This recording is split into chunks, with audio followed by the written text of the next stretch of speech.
되게 매력적인 이야기가 그리고 멋있는 이야기가 성경에 기록되어 있는데 이게 오늘 슬로보앗의 5딸에 관한 이야기예요. 그리고 놀랍게도 이름이 다 적혀 있어요. 5명이. 그러니까 하나님이 이 5명의 딸을 소개하고 싶으신 거예요. 소개하고 싶으신 거죠. 그러니까 이름을 다 정확하게 기록해서 말씀하시는데 오늘 본문 배경을 보면서 제가 오늘 사실은 천국에서 만나고 싶은 누님들이라는 제목을 잡았어요. 그건 이제 수요일 날 할 거고 슬로보앗의 딸들 천국에서 만나고 보고 싶은 누님들인데 이거를 이렇게 말씀을 보다 보니까 와 이게 너무 멋있는 거예요.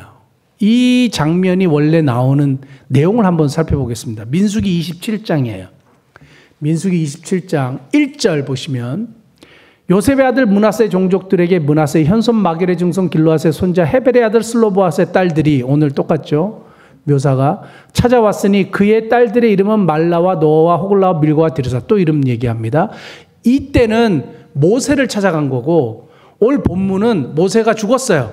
그래서 가나안 정복이 다 끝난 다음에 여호수아에게 찾아와서 이때 있었던 일을 얘기하면서 우리에게 땅을 주십시오. 이렇게 한 거예요. 아버지에게 돌아갈 그 몫을 주십시오. 이렇게 얘기한 겁니다. 그래서 여호수아가 허락하고 그 땅을 준 거예요. 그러니까 요것이 이제 배경이 된 겁니다. 이게 몇 년 전이었겠어요. 한참 전이에요. 자, 이름 다 얘기했습니다. 2절.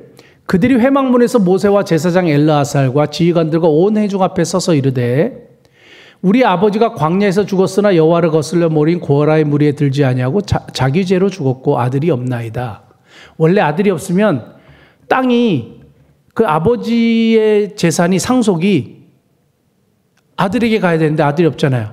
그럼 딴 사람한테 가는 거예요. 그러니까 이 5딸이 이거는 너무 불평한 게 아닙니까? 그렇게 되면 안 되지 않습니까? 하면서 얘기하는 겁니다. 어찌하여 아들이 없다고 우리 아버지의 이름이 그의 종족 중에서 삭제되리까?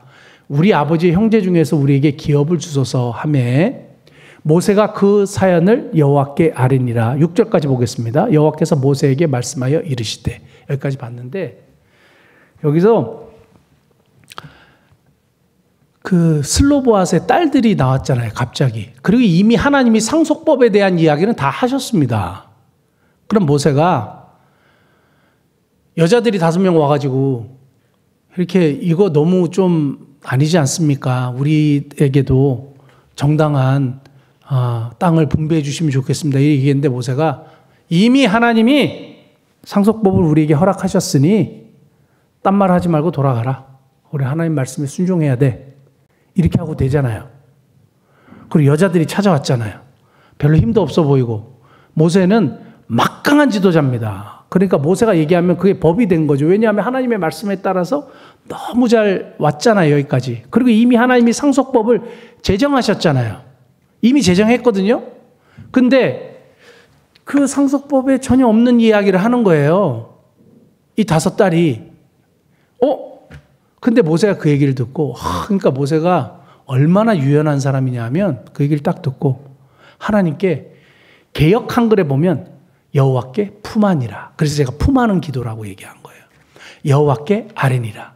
이 사연을 상세하게 듣고 하나님께 가지고 갔다는 얘기예요. 품했다는 얘기는 하나님께 가지고 가서 상세하게 그대로 얘기했다는 얘기예요. 제가 그래서 어마어마하게 은혜를 받은 거죠.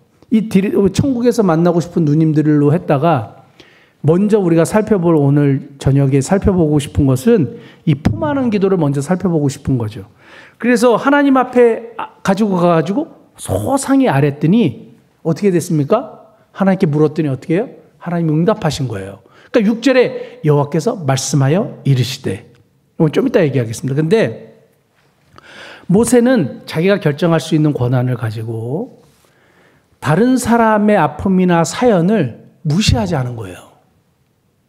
우리가 들으면 에이 그거 별것도 아니야. 제가 요즘에 그런 거 정말 많이 느끼거든요. 지난주에도 제가 말했지만 다른 사람의 아픔을 너무 쉽게 생각하는 거예요. 사람들이. 에이 그거 뭐 그 갑상선 안 가지고 그래요. 그거 요즘 별것도 아니에요. 이렇게 얘기하는 거예요. 여러분 안 걸려보셨죠? 갑상선 암도 암이에요. 그래서 그 걸린 분들은 심각합니다. 어떤 친구가 그러더라고요. 그 병원에 갔는데 눈이 한 10년 후에 실명될 가능성도 있습니다. 이렇게 얘기했대요.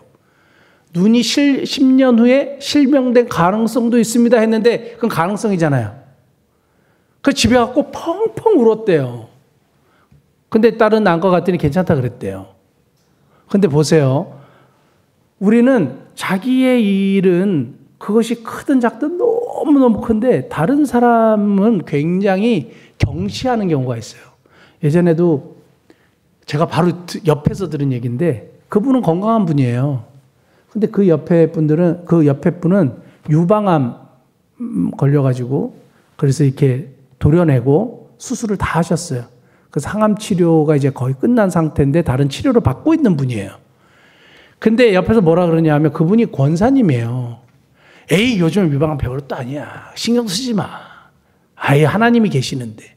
여러분, 그게 뭔 위로예요.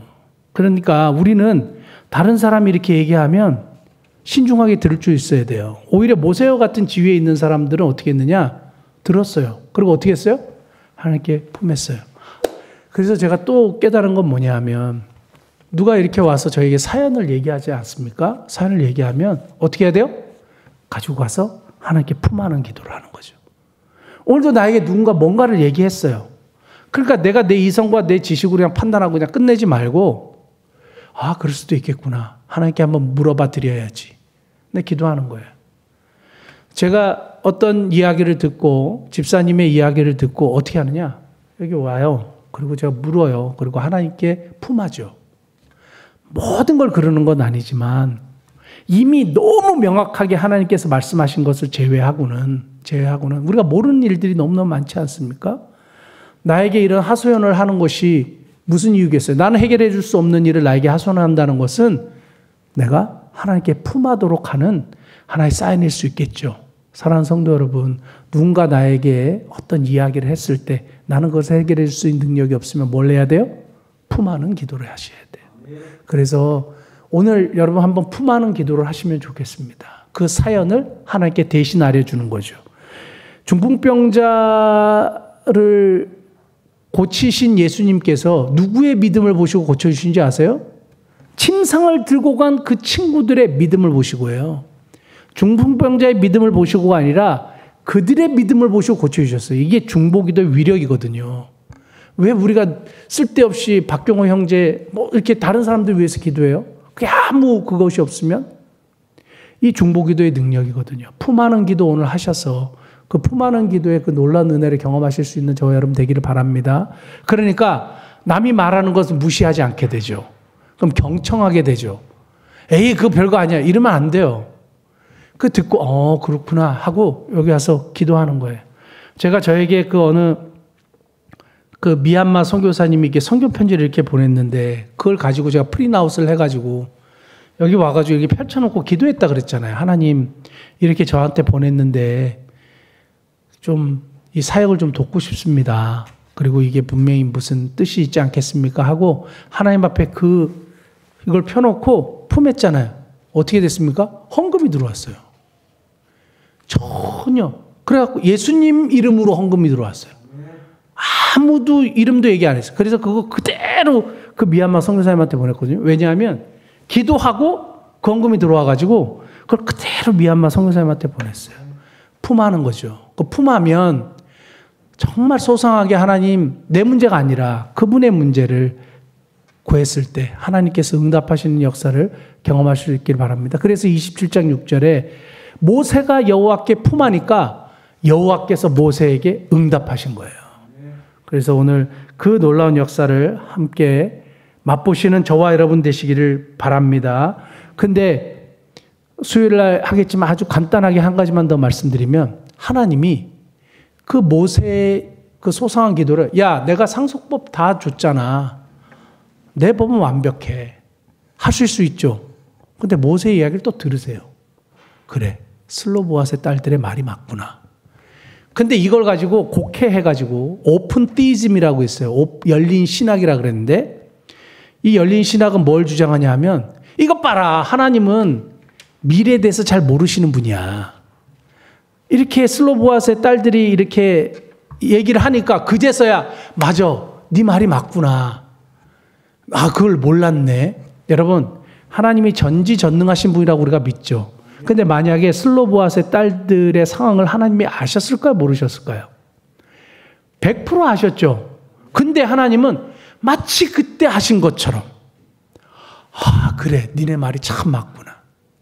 이거를 칼빈은 하나님의 베이비 토크라고 얘기했고요. 이게 신학적인 아주 유창한 용어는 하나님의 적응이라 그래요. God's accommodation이라 그래요. 하나님의 적응이라는 단어를 써서 하나님이, 저는 그걸 뭐라고 얘기하냐면 하나님의 눈높이라 그러거든요. 하나님이 우리 편에 서서 얘기해 주시는 거예요. 그러니까 우리가 이해하기 쉽죠. 우리 왜 기도해야 돼요? 하나님이 이런 캐릭터시니까, 하나님이 이런 속성을 가지고 계시니까 우리 편에서 이해하기 쉽게 하나님이 얘기해 주시는 거예요. 아, 그래, 네 말이 맞구나.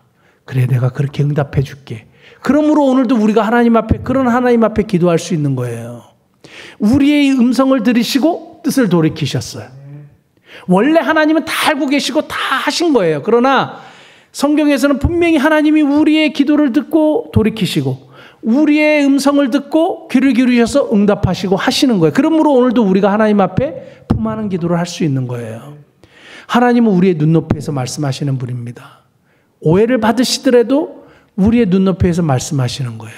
사랑하는 성도 여러분, 오늘도 그런 하나님, 그런 친밀한 하나님이 계시기 때문에 우리가 하나님 앞에 기도할 수 있음을 감사하는 복된 저녁이 되기 원하고, 시편 145편 18절 한 구절만 찾아볼까요? 같이 한번 읽어보겠습니다. 시작. 여호와께서는 자기에게 간구하는 모든 자, 진실하게 간구하는 모든 자에게 가까이 하시는도다. 크신 하나님이 물론 다 알고 계시지만 진실하게 기도하는 사람에게, 아, 그래, 네가 그랬구나, 네가 그런 아픔이 있었구나, 이렇게 말씀하시는 거예요. 그래, 염려하지 마. 왜냐하면 우리는 그런 존재잖아요. 하나님이 그냥 하나님의 방식으로 다 얘기하고 다 계획하고 다 해주면 우리는 뭐 아무것도 아니죠. 그런데 하나님은 이런 하나님이에요. 그래, 아, 그래, 네 말이 맞구나.